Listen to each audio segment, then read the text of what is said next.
할렐루야. 네. 여러분 보시기에 제가 오늘 좀 달라 보이시나요? 네. 관심에 감사합니다. 네. 제가 안 쓰던 안경을 쓰고 오늘 이 자리에 섰습니다. 네. 안경 쓰는 게 더 낫죠? 네. 가릴수록 더 낫다는 것으로 받아들이겠습니다. 제가 눈이 안 좋아져서 안경을 쓰고 나왔나 이렇게 생각하시는 분들 계실지 모르겠지만, 사실 제가 안경을 오늘 쓰고 나온 이유는 오늘 설교에 시청각 도구로 사용하기 위해서 안경을 이렇게 쓰고 나왔습니다. 저는 안경을 지금 쓰고 있는데 사실은 좀 어색합니다. 불편합니다. 좀 시야를 가리는 것 같고 좀 거추장스럽기도 하고, 아무튼 익숙하지 않고 어색합니다. 근데 제가 한 1년 반이나 2년 전쯤이었을 때는 오히려 안경을 안 쓰고 있는 것이 불편한 사람이었습니다. 왜냐하면 제가 고등학교 1학년 때부터 안경을 20년 넘게 써오다가 한 2년 전에 개안 수술을 해서 라식 수술을 해서 이렇게 광명을 찾게 되었습니다. 그래서 라식 수술을 했으니까 굳이 안경을 쓰지 않아도 되는데, 시력이 좋아졌으니까. 그런데 한동안 안경을 벗지 못했습니다. 왜냐하면 안경 벗는 게 어색해서 그랬습니다. 뭔가 내가 가리고 있어야 되는데, 입고 있어야 되는데 그 옷을 입지 않은 것 같은 그런 부끄러운 마음 때문에 제 스스로 거울을 보기에도 참 어색한데, 다른 사람들, 특히 성도들이 저를 볼 때 얼마나 어색할까. 사람들이 이렇게 눈을 마주칠 때마다 뭔가 내가 좀 이상해 보이나 라는 것을 의식해서 안경을 한동안은 수술 후에도 쓰고 다녔습니다. 20년 넘게 그렇게 몸의 일부처럼 늘 가지고 다니던, 쓰고 다니던 안경을 벗었을 때 그 어색함. 그래서 비싼 돈을 들여서 라식 수술을 해놓고도 굳이 도수 없는 나를 안경에다 끼고 마치 수술 안 한 것처럼 그렇게 안경을 쓰고 다녔습니다. 안경을 써야 뭔가 익숙한 것 같고, 마음이 편해지는 것 같고, 이상하지 않은 것 같고, 그런 마음이 평안해지는 것 같은 그런 느낌 때문에 한동안은 안경을 계속 쓰고 다녔습니다. 이제 벗겠습니다. 훨씬 낫네요. 보시기엔 안 좋을 수 있겠지만, 이처럼 사람은 자기가 익숙한 대로 무엇인가를 바라보려고 하고, 또 익숙한 대로 익숙한 것만 무엇인가를 바라보려고 하는 경향이 있습니다. 바로 이것을 선입견이라고 말합니다. 사람들은 그 선입견 때문에 진짜로 봐야 할 것을 오히려 놓치는 경우가, 보지 못하는 경우가 많이 있습니다. 그 선입견은 사람 각자에게 저마다 다르게 짜여져 있는, 심겨져 있는 고정관념에서 그 선입견은 나옵니다. 여러분들은 동일하신 한 분 하나님, 동일하신 예수 그리스도를 믿고 신앙하는 그리스도인들이지만, 여러분들이 하나님을 바라보실 때, 성경 속의 예수 그리스도를 바라보실 때, 여러분 자신도 모르게 여러분 마음 가운데 이미 짜여져 있는 그 고정관념, 선입견을 가지고 하나님을 바라보시고 예수 그리스도를 바라보실 수밖에 없다라는 것입니다. 그렇기 때문에 나의 선입견대로, 나의 고정관념대로 그 하나님을 바라보고, 나에게 익숙한 하나님은 내가 감사하고 은혜롭고 그렇게 받아들이지만, 반대로 내 고정관념, 내 선입견과는 다른 하나님의 모습, 예수 그리스도의 사역들을 바라볼 때 이거는 내가 받아들이기 힘들어 라고 그렇게 거부하려는 경향도 있습니다.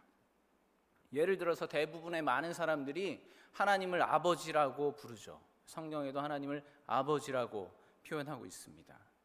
그 하나님 아버지, 그 아버지의 개념은 일반적으로 자녀와 가정을 위해서 헌신적으로 수고하시는 분, 사랑이 많으시고 책임과 능력 있는 긍정적인 그런 아버지 상이죠. 그런 아버지가, 하나님이 그런 아버지 같다, 얼마나 은혜이고 감사합니까? 그런데 반면에 어떤 사람들은 나의 아버지는 특별한 직업도 없으면서 맨날 돈만 생기면 가정 돌보지 않고 술 사 먹기 바쁘고 술 취해 들어와서 가정폭력을 거침없이 행사하던 무능하고 무책임한 그런 아버지를 경험했던 사람들에게 하나님이 아버지시다라는 느낌은, 그런 표현은 오히려 받아들이기 어색하고 거부감이 드는 표현일 수도 있다라는 말씀이죠.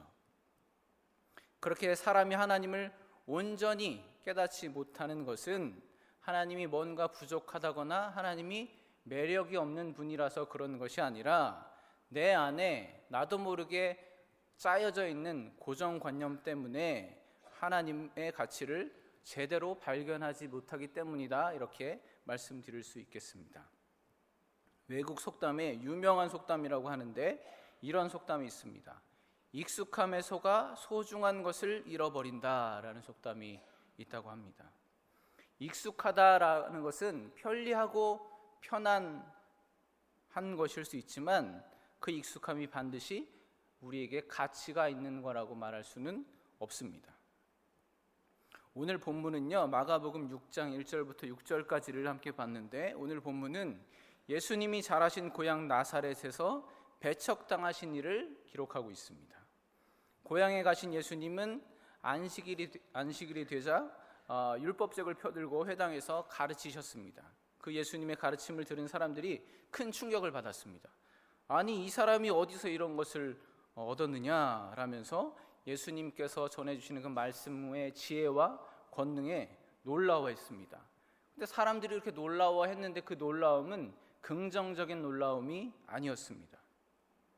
그동안 그 사람들이 어떤 랍비나 서기관, 율법 선생들로부터 들었던 그런 어떤 말씀보다도 훨씬 능력 있고 또한 은혜로운, 어떻게 보면 그런 말씀이어서 참 고맙다, 감사하다, 나를 깨닫게 해주시니까 너무 좋은 기회였다, 그렇게 생각할 수도 있지만 사실은 그들은 그렇게 긍정적으로 예수 그리스도의 말씀을 듣고 놀라워한 것이 아니었다라는 말씀입니다. 오히려 3절의 말씀처럼 그 일로 인하여 예수님을 배척하고 부정했습니다.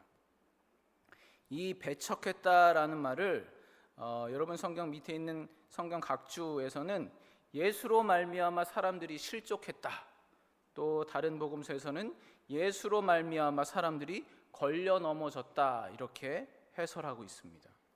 아니, 왜 나사렛 사람들이 그렇게 예수님께서 전하시는 말씀을 듣고 그 능력을 보고도 예수님을 배척할 수밖에 없었을까?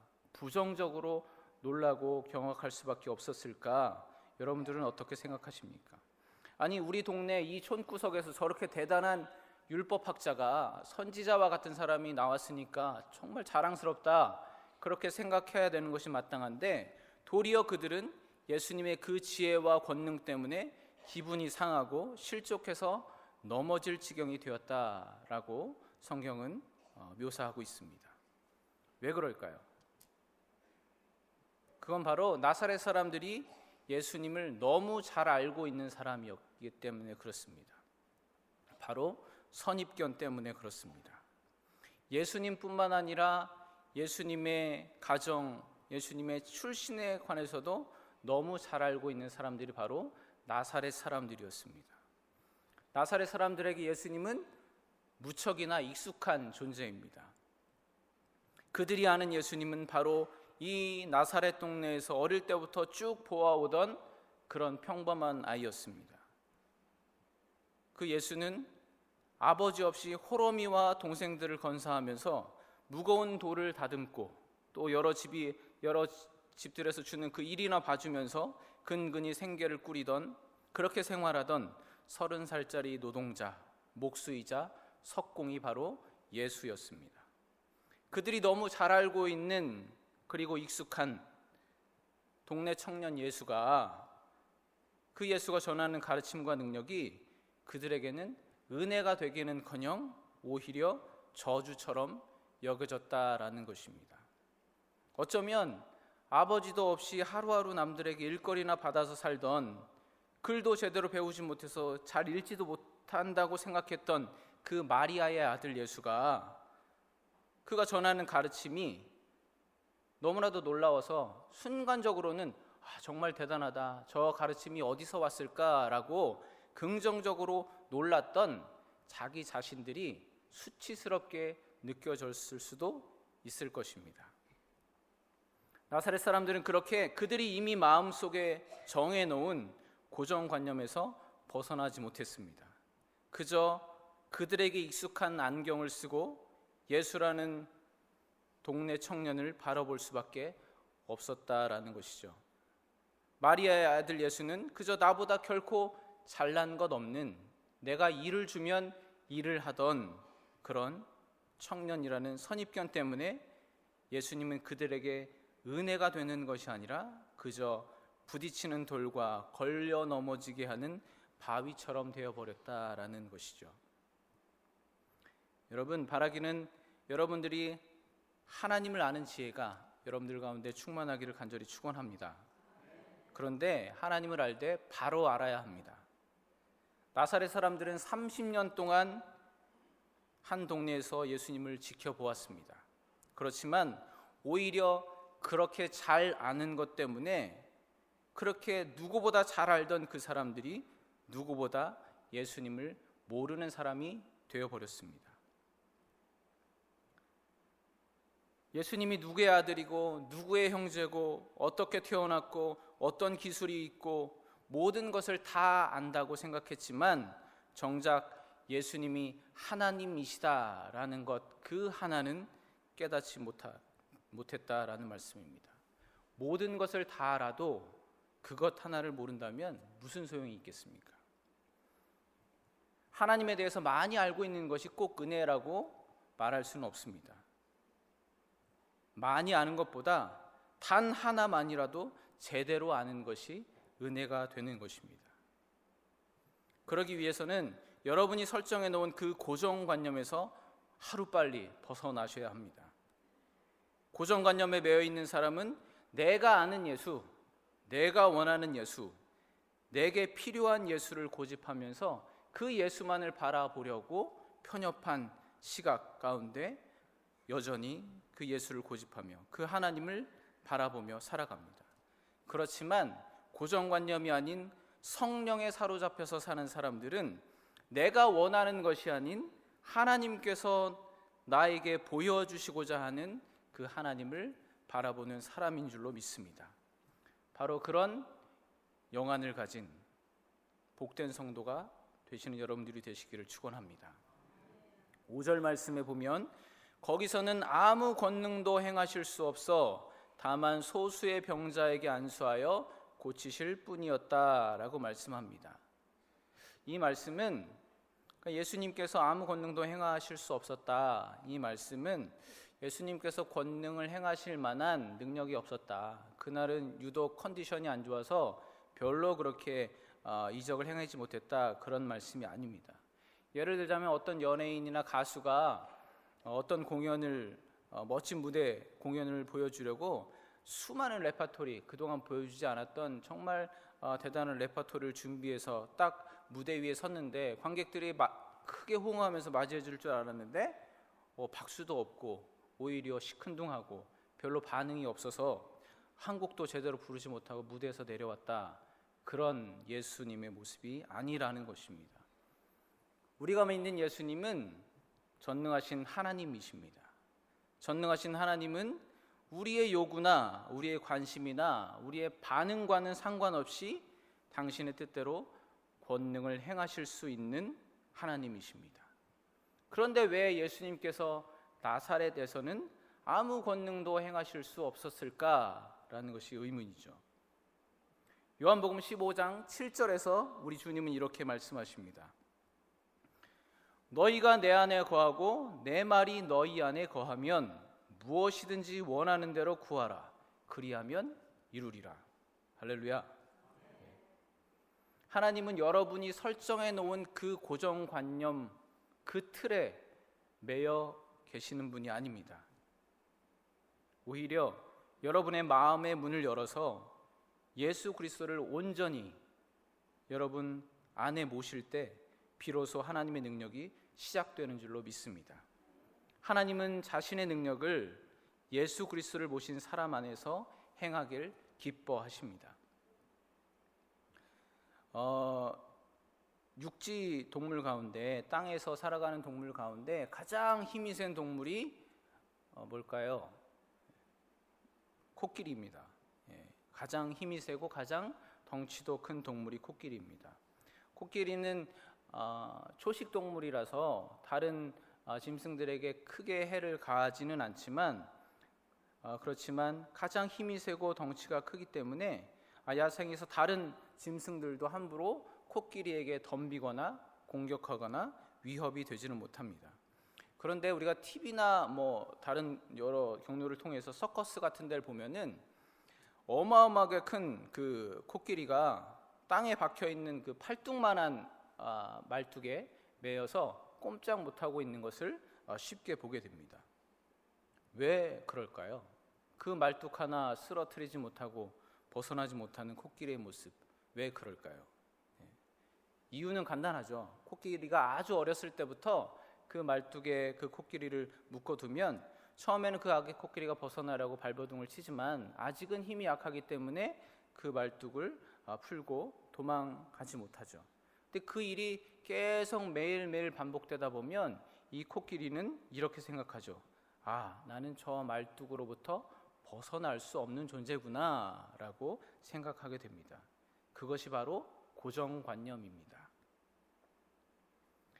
막상 코끼리는 이제 어른 코끼리가 되어서 이 세상 누구보다도 힘이 센 그런 동물이지만 여전히 그 팔뚝만한 말뚝에서 헤어나지 못하고 있다는 것입니다. 여러분, 코끼리가 힘이 없어서 그 말뚝에 묶여 있는 것이 아니라 안 된다, 할 수 없다, 나는 벗어날 수 없다라는 고정관념이 그 코끼리를 묶고 있는 것입니다. 마찬가지로 여러분 안에 이미 전능하신 예수님께서 함께 하고 계십니다. 그 고정관념을 깨트리시고 하나님의 능력을 날마다 경험하시는 은혜가 있기를 간절히 축원합니다. 오늘 본문 앞에는요, 또 다른 지역이 등장합니다. 예수님은 이 나사렛으로 오시기 전에 그 다른 지역에서 사역하시다가 이 제자들과 함께 나사렛 고향으로 건너오셨습니다. 나사렛과는 대조적인 또 다른 지역이 있는데 그 지역이 바로 가버나움이라는 곳입니다. 마가복음 1장에서부터 예수님이 이 가버나움에서 사역을 하십니다. 이 가버나움이 얼마나 중요한 곳이냐면 마태복음 9장에서는 이 가버나움을 예수님의 본 동네라고 표현하고 있습니다. 영어로는 His own city라고 표현하고 있습니다. 예수님의 본 동네가 가버나움이다 이렇게 표현하고 있는 거죠. 그 정도로 가버나움에서 예수님은 공생애 가운데 수많은 사역을 하셨습니다. 예수님 공생의 사역의 중심지가 바로 가버나움이었습니다. 예수님은 그 가버나움 회당에서 설교도 하셨고 귀신 들린 사람, 나병 환자, 중풍병자, 베드로의 장모, 혈루증 앓는 여인을 고치셨습니다. 그리고 그뿐만 아니라 맹인들의 눈을 뜨게 하셨고 손 마른 사람의 손을 펴시고 회당장 야이로의 죽은 딸을 살려주셨습니다. 이것처럼 예수님은 가버나움에서 참으로 많은 능력을, 권능을 행하셨습니다. 그래서 마태는 가버나움을 예수님의 본 동네다 이렇게 표현하고 있습니다. 그런데 여러분, 인간적으로 생각할 때, 인간적인 눈으로 볼 때 예수님의 본 동네는 가버나움입니까? 나사렛입니까? 나사렛이죠. 왜냐하면 나사렛이 예수님의 고향이니까 나사렛이 예수님의 본 동네가 되어야 하는 것이 맞습니다. 그렇지만 하나님의 관점에서 볼 때 예수님의 본 동네는 그저 인간 예수, 동네 청년 예수라는 고정관념에 꽉 들어막혀서 하나님을 제대로 보지 못하는 그 나사렛이 아니라 비록 예수님에 대해서는 잘 모르지만 저 예수가 하나님이시구나 라는 것을 깨닫고 온전히 마음을 열고 믿고 의지했던 그 가버나움 사람들, 가버나움 동네가 예수님의 본 동네다라는 말씀입니다. 제가 질문을 하나 하겠는데 여러분은 나사렛 사람입니까? 가버나움 사람입니까? 예수님에 대해서 많이 알고 계십니까? 많이 모르고 계십니까? 그러면 여러분은 예수님의 하나님의 능력을 많이 체험하십니까? 도무지 체험하실 수 없습니까? 여러분은 하나님의 능력을 날마다 경험하는 본 동네에 살고 계십니까? 오늘 본문 5절을 다시 주목해서 볼 필요가 있습니다. 그곳 나사렛은 모두가 예수님을 깨닫지 못하고 불신앙하는 환경에 매여 있는 그런 곳이었습니다. 그런데 그럼에도 불구하고 그곳 불신앙이 팽배한 그 나사렛에서도 마음의 문을 열고 예수를 하나님으로 깨닫고 믿음으로 나아갔던 소수의 사람들이 있었고, 그 소수의 사람들을 예수님께서는 가버나움에서처럼 큰 권능으로 능력을 행하셨다라는 사실입니다.